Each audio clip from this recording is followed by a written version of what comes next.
Namaku Ian. Aku seorang karyawan di salah satu perusahaan swasta di kota Bandung. Kejadian ini terjadi sekitar 2 tahun yang lalu. Pengalaman yang tidak pernah terbayangkan sebelumnya olehku. Saat itu, aku sedang liburan panjang. Beberapa teman kantorku memberi ide untuk mengisi liburan dan mengajak touring ke kota asal mereka masing-masing. Sampai akhirnya aku dan teman-temanku setuju untuk touring ke kota Majalengka, kota asalnya Arif berada, salah satu teman dalam satu divisiku. Kami berlima menggunakan 3 motor berangkat ke Majalengka. Aku dengan Robi, Arif dengan Tommy, dan satu lagi Agung.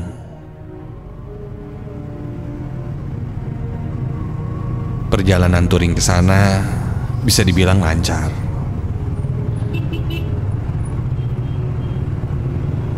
Tak berapa lama kemudian, sampailah kita di Majalengka. Kami langsung menuju ke rumah Arif. Rumahnya cukup nyaman dan bisa dibilang lumayan besar.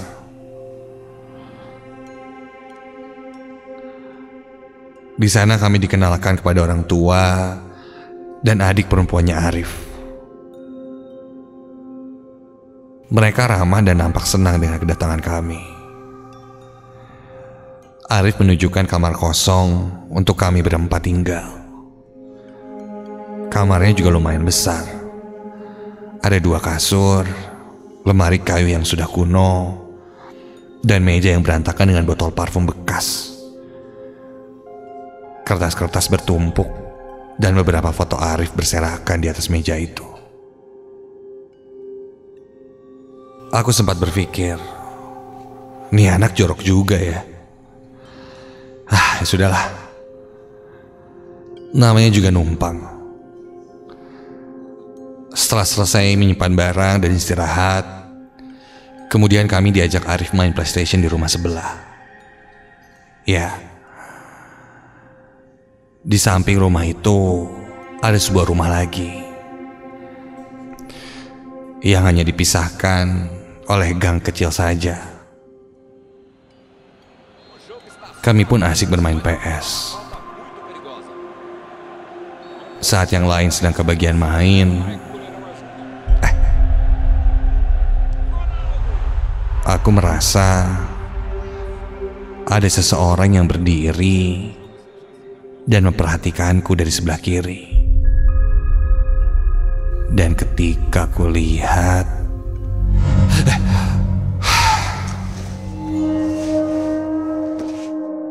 benar saja, ada seseorang di dapur yang sedang berdiri.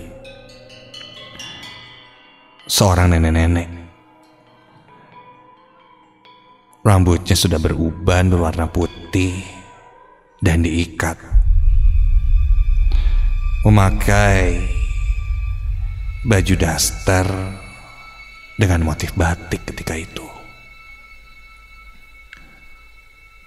Dan ketika mataku bertatapan langsung dengan matanya, nenek itu membuang muka dan masuk ke dapur. Kontan aku bertanya, "Rif, ini rumah siapa sih? Nenek kamu ya?" Begitu kataku. Lalu Arif menjawab, "Nenek?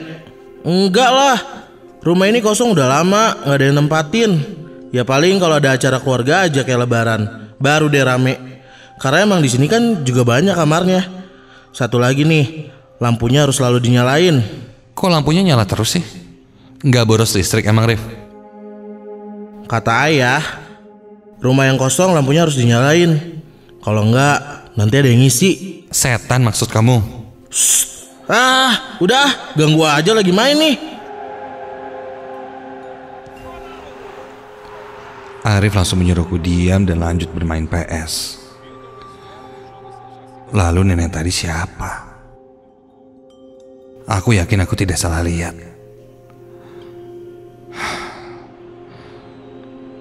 Untuk meyakinkan diriku bahwa aku melihat seseorang di dapur, aku pun beranjak pergi ke dapur.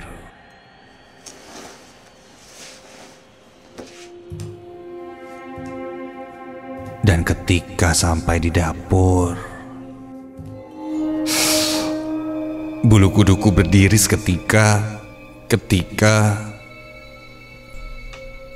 kulihat tidak ada siapa-siapa di dapur.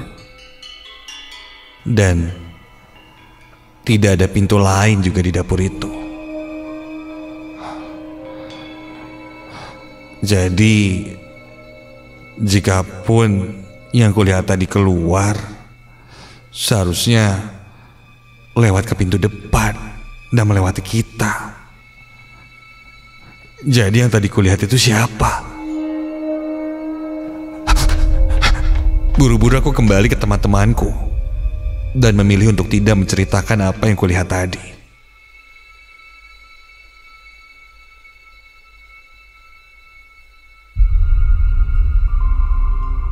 Singkat cerita, tak terasa waktu sudah menunjukkan jam 9 malam. Setelah puas bermain PS, Arif mengajak kami keliling kota Majalengka dengan motor, sekalian mencari makan malam. Kami lalu berkeliling-keliling sampai akhirnya berhenti tepat berada di depan sebuah bangunan yang kulihat seperti gudang namun tidak terlalu besar. Sepintas walaupun gelap, aku bisa lihat di sekitar sana memang tidak ada rumah. Tempat apa itu? Di depannya ada sebuah gapura kayu yang sudah terlihat rapuh. Arif tiba-tiba beride untuk mengajak kami uji nyali. Entar dulu. Lo kok tiba-tiba uji nyali sih? Begitu kataku mulai panik. Arif bilang di dalam gapura itu komplek pemakaman, banyak kuburan di sana. Dia menantang siapa dari kami yang berani masuk ke sana dengan menggunakan motor. Hanya satu putaran lalu kembali lagi. Sebenarnya ajakan Arif itu membuatku sedikit kesal. Ditambah sebelumnya aku baru melihat yang aneh-aneh di rumahnya. Sampai tiba-tiba Agung memutarkan motornya ke arah pulang dan bilang mau pulang saja, ngantuk katanya. Aku dengan semangat langsung berkata, "Aku ikut, Gung. Gue juga ngantuk nih. Balik duluan ya." Begitu teriakku. Aku memutuskan untuk ikut Agung pulang. Sedangkan yang lain sepertinya lanjut beruji nyali.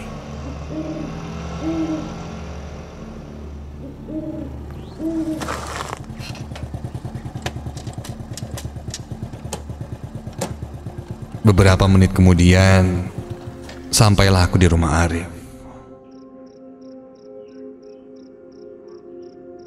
Rumahnya sudah sepi. Sepertinya orang tua dan adiknya sudah tidur. Aku langsung masuk ke kamar. Sedangkan Agung yang berjalan di belakangku, dia tidak jadi masuk ke kamar dan bilang dia mau cari warung dulu, mau beli kopi katanya. Sudahlah.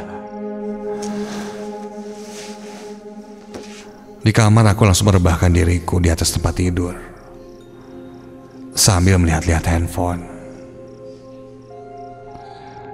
Baru beberapa saat ku buka handphone, tiba-tiba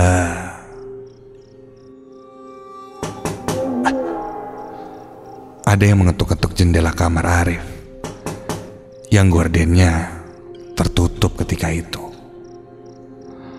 Aku pun bangun untuk melihat siapa yang mengetuk. Tapi begitu dibuka, tidak ada siapapun. Hanya jemuran dan jalan gang yang sepi. Aneh. Buru-buru aku tutup dengan rapat kaca dan gorden itu. Lalu duduk kembali di tempat tidur. Baru saja duduk, suara jendela yang diketuk itu terdengar lagi. Ini pasti si Agung nih.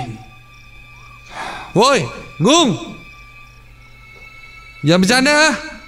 Buruan masuk, Gung. Begitu teriakku sedikit kesal. Tidak ada jawaban. Malah suara ketukan itu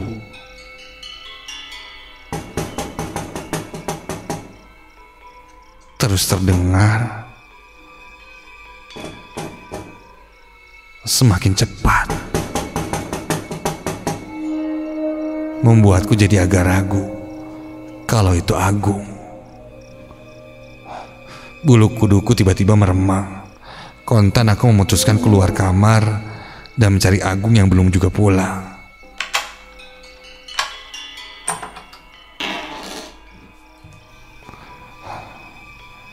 Arif dan Robi pun kurasa belum pulang. Di ruang tengah rumah itu tidak ada siapa-siapa. Pada kemana sih? Kulihat jam menunjukkan jam 11 malam. Dan rumah ini sepi sekali. Akhirnya aku pun terduduk di sofa karena takut kembali ke kamar. Aku mengambil posisi tidur di sofa itu dan memutuskan untuk tidur di ruang tengah saja. Kupejamkan mataku dan beberapa lama kemudian aku pun terlelap. Entah untuk berapa lama, sampai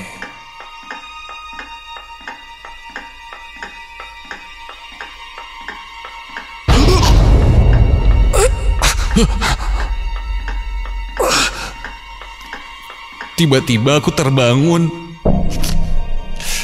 Dan ketika terbangun, posisiku sudah telungkup di atas lantai. Dan aku berada di sebuah ruangan dengan lampu yang menyala. Namun, ini bukan ruang tengah rumah yang tadi. Ini di mana?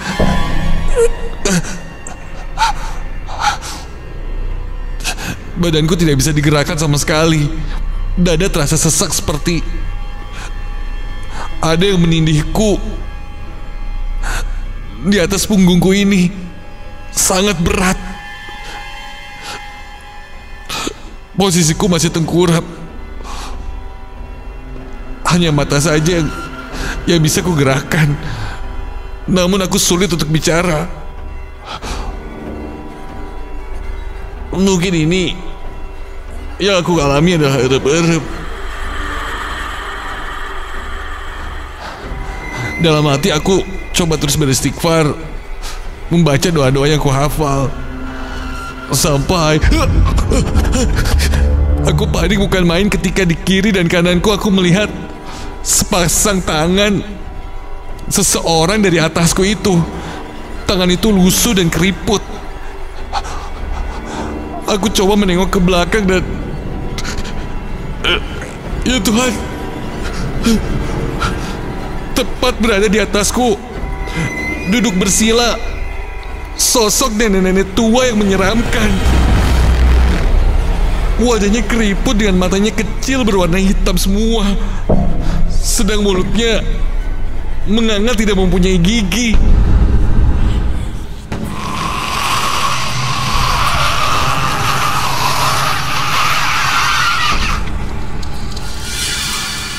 Tangannya berada di lantai seperti menahanku bergerak. Rambutnya berwarna putih terurai sangat panjang hingga ke lantai.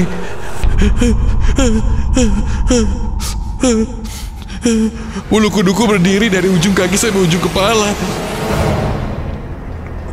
Dan udara terasa semakin panas dan membuatku semakin sesak.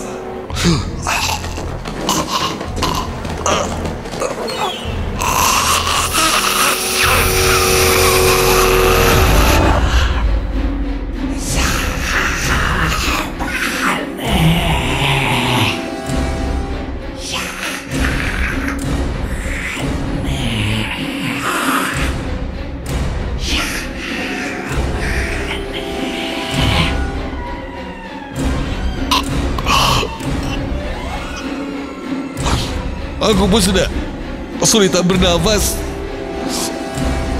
sampai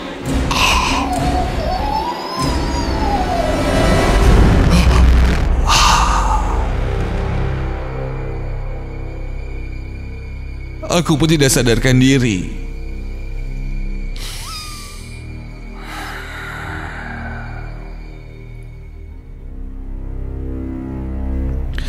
Keesokan paginya, ketika ku bangun, teman-temanku sudah duduk mengelilingiku dan bertanya bagaimana keadaanku.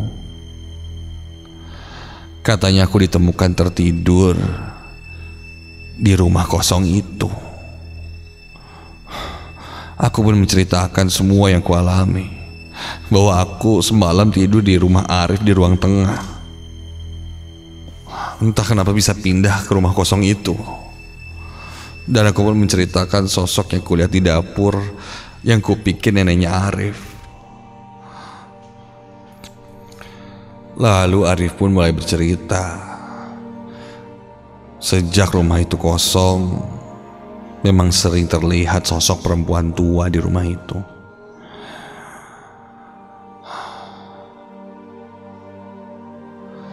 Jika ada yang datang ke rumah itu dan melihatnya, berarti dia merasa terganggu.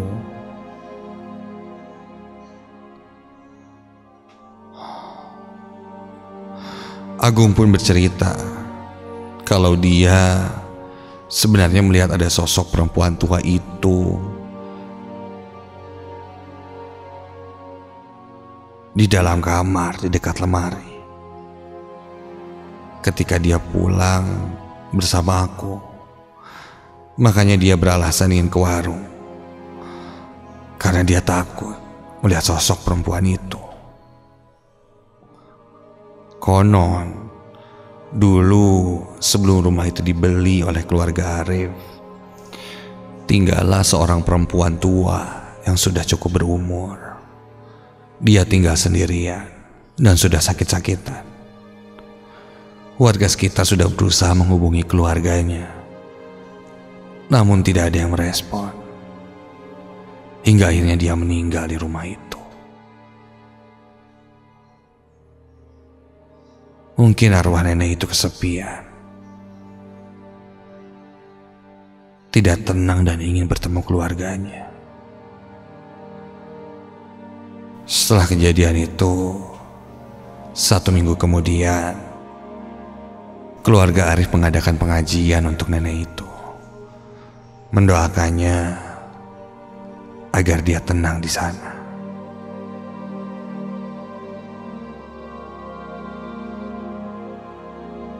Itulah pengalaman pertama aku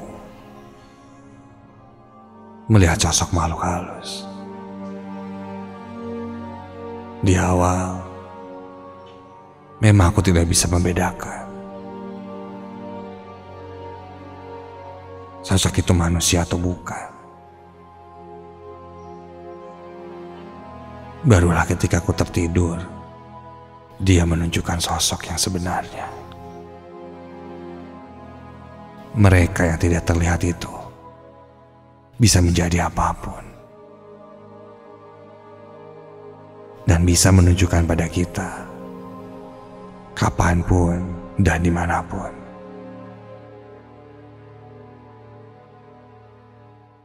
Kali ini aku yang melihatnya. Mungkin selanjutnya kamu yang akan melihatnya.